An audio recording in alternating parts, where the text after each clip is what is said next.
दोनों daughter cell में distribute आते हैं, पर this distribution is not equal, कि ये इक्वल नहीं होता है, ठीक है ना।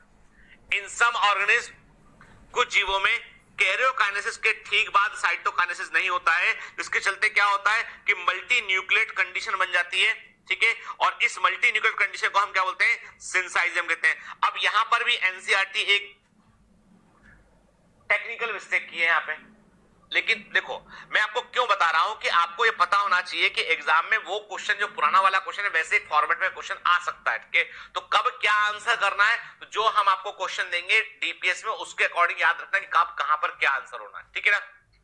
क्लियर। देखिए क्या बोल रहा है आपसे, वो बोल रहा है कि यहां पर मल्टी न्यूक्लिएट क्या हुआ कि कैरियोकाइनेसिस के बाद है ना, कैरियोकाइनेसिस मतलब न्यूक्लियस का डिवीजन हो चुका है, उसके बाद कैरियोकाइनेसिस हो चुका है, परंतु साइटोकाइनेसिस नहीं हो रहा हुआ, ठीक है। तो मल्टी न्यूक्लिएट कंडीशन बन गई, और इस मल्टी न्यूक्लिएट कंडीशन को क्या बोला उन्होंने, सिंसाइजियम का। और इसका एग्जांपल दिया है लिक्विड एंडोस्पर्म इन कोकोनट, कोकोनट में लिक्विड एंडोस्पर्म का एग्जांपल रखा है। वेरी वेरी इंपॉर्टेंट, ठीक है। सीधा बेटा इसको याद रखना, liquid endosperm.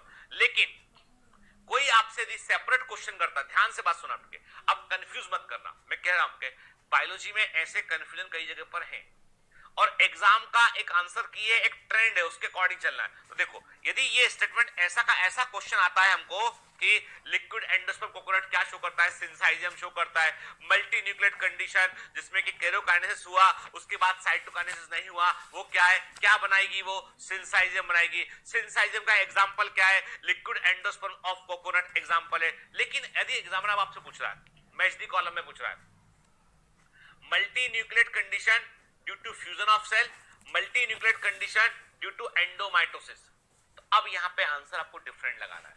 Multi nucleate condition due to fusion of cell is syncytium, multi nucleate condition due to endomitosis is coenocytic condition, ठीक है।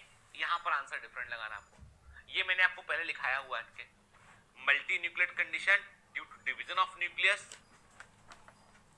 सिनोसिटिक, multi nucleate condition due to fusion of cells, syncytium, ठीक है। अब जब ये ऐसे पूछेगा तो यही उत्तर लगाना, नहीं तो एनसीईआरटी जो बोल रही है वो मानकर चलना है।